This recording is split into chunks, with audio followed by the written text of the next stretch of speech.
그날 환난 후에 즉시 해가 어두워지며 달이 빛을 내지 아니하며 별들이 하늘에서 떨어지며 하늘의 권능들이 흔들리리라. 그때 인자의 징조가 하늘에서 보이겠고 그때 땅의 모든 족속들이 통곡하며 그들이 인자가 구름을 타고 능력과 큰 영광으로 오는 것을 보리라.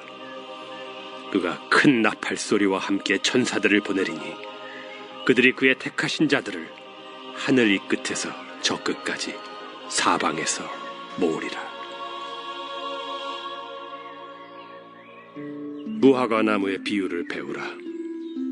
그 가지가 연하여지고 잎사귀를 내면 여름이 가까운 줄을 아나니 이와 같이 너희도 이 모든 일을 보거든 인자가 가까이 곧 문 앞에 이른 줄 알라.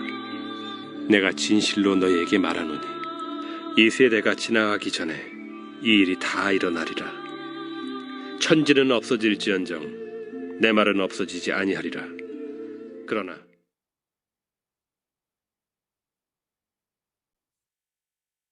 오늘 본문의 말씀도 성전 파괴와 예수님의 재림의 징조에 대한 예언의 말씀입니다. 오늘 이 말씀은 의미적 해석과 또 문자적 해석을 모두 다 적용을 해야 합니다. 그럴 때 두 가지의 성전 파괴와 또 예수님의 재림의 사건의 징조를 우리가 이해할 수 있습니다. 29절 말씀에 보면 그날 환난 후에 즉시 해가 어두워지며 달이 빛을 내지 아니하며 별들이 하늘에서 떨어지며 하늘의 권능들이 흔들리리라 라고 했습니다. 역사적으로 AD 70년에 예루살렘 성전이 파괴되었습니다. 그때 하늘의 별과 또 하늘의 해와 달이 어두워지지 않았습니다. 별들도 떨어지지 않았습니다. 하늘의 권능들이 흔들리지 않았습니다. 문자적으로 보면 맞지 않는 것이죠. 의미적 해석이 적용이 돼야 되는 것입니다. 성전 파괴가 됨으로써 이스라엘의 예수님을 반대하던 이런 세력들이 심판을 받는다라는 이런 의미인 것입니다. 예수님께서 공생의 사역을 하실 때 유대인들 정치 세력들은 예수님을 반대하였습니다. 공회에서 예수님을 죽이기로 결의했습니다. 종교 재판에서 예수님을 억울하게 재판을 하였습니다. 불법 재판을 하였습니다. 로마 총독에게 압력을 넣어서 예수님을 십자가에 못 박아 죽게 하였습니다. 성전이 파괴됨으로써 이런 이스라엘의 정치 세력이 심판을 받게 된 것입니다. 성전이 파괴됨으로 유대인들은 세계 여러 나라로 흩어지게 되는 심판을 받게 되었습니다. 또한 이 29절의 말씀은 예수님의 재림의 징조에 대한 이런 말씀인 것이죠. 요한계시록 6장 12절 17절 말씀에 보면은 여섯째 인을 뗄 때 하늘의 별들이 떨어지고 하늘은 불에 타고 산과 섬은 제자리에서 옮겨진다라고 했습니다. 세상의 권력자들은 예수님의 재림의 때가 가까웠음을 알고 심판을 받을까 두려움에 떨게 된다고 요한계시록에 기록이 되어 있습니다. 즉 문자적으로 예수님의 재림의 징조를 나타난다고 말할 수가 있는 것이죠. 하나님을 반대하는 세상의 세력은 반드시 심판을 받게 됩니다.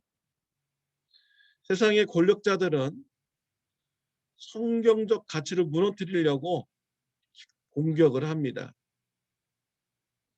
우리는 이러한 공격을 받을 때 우리의 믿음을 우리가 떨어뜨려서는 안 되겠습니다.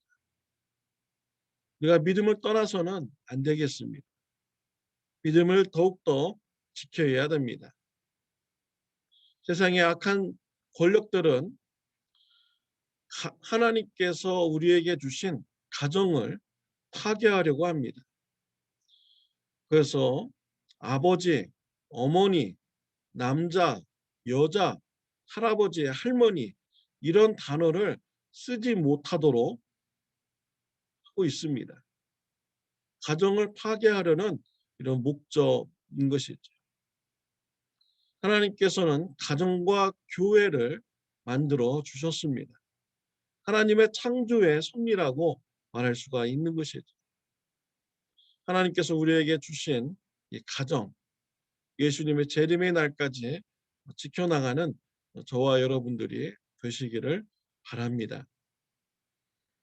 30절, 31절 말씀에 보면은 그때 인자의 징조가 하늘에서 보이겠고 그때 땅의 모든 족속들이 통곡하며 그들이 인자가 구름을 타고 능력과 큰 영광으로 오는 것을 보리라. 그가 큰 나팔 소리와 함께 천사들을 보내리니 그들이 그의 택하신 자들을 하늘 이 끝에서 저 끝까지 사방에서 모으리라 라고 했습니다. 예루살렘 성전이 파괴될 때 이스라엘의 12지파들은 통곡하게 됩니다. 또한 예수님의 말씀이 성취되었음을 그들이 알게 됩니다.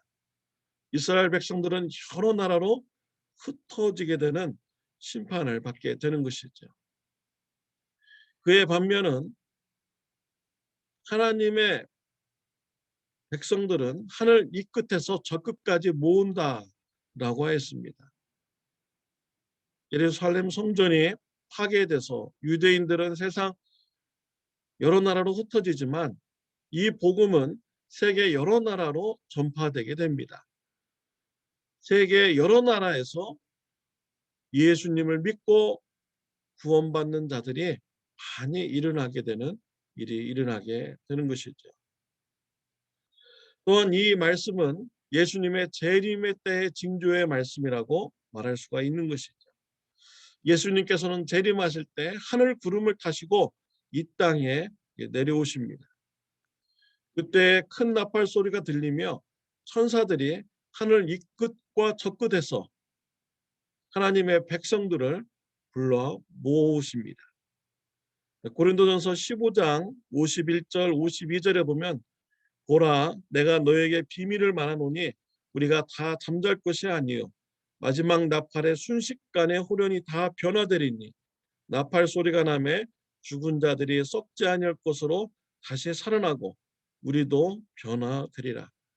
우리 예수님께서 하늘 구름을 타시고 이 땅에 재림하실 때 죽었던 주님의 제자들은요 무덤이 열리고 다시 살아나게 되며 부활의 몸을 가지고 영원토록 살아가게 됩니다. 또 그때 살아있는 예수님의 제자들 그 몸이요 순식간에 부활의 몸으로 변화가 됩니다. 죽음을 보지 않고 부활의 몸으로 변화되어 영원토록 하나님의 나라에서 영생을 누리게 되는 축복을 받게 되는 것입니다. 우리는 부활의 몸으로 예수님의 재림을 맞이하게 되는 것입니다. 34절에 보면 내가 진실로 너에게 말하노니 이 세대가 지나기 전에 이 일이 다 일어나리라 라고 했습니다. 예수님의 성전 파괴의 말씀 AD 70년에 이루어졌습니다. 성취가 되었습니다. 예수님의 재림의 말씀도 반드시 성취가 될 줄 믿습니다.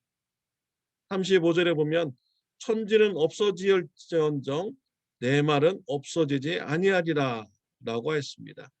예수님의 말씀은 영원토록 있을 것입니다. 예수님의 재림의 말씀도 반드시 성취될 것입니다. 사랑하는 성도 여러분, 하나님의 나라에 소망을 두고 믿음을 지켜나가는 저와 여러분들이 되시기를 바랍니다. 기도드리겠습니다. 하나님 아버지, 감사합니다. 예수님의 복음으로 인해서 죄사함 받고 구원받는 하나님의 백성 되게 해주셔서 감사합니다. 우리에게 하나님 나라 소망을 갖게 해주셔서 감사합니다. 예수님께서 재림하실 때 부활의 몸으로 변화되어서 예수님을 맞이하게 되는 소망을 주시니 감사합니다. 주님이 다시 오실 때까지 우리 믿음을 잘 지켜나가는 저와 우리 성도님들 되게 하여 주옵소서. 예수님의 이름으로 기도드렸습니다. 아멘. 오늘 하루도 좋은 하루가 되시기를 바랍니다.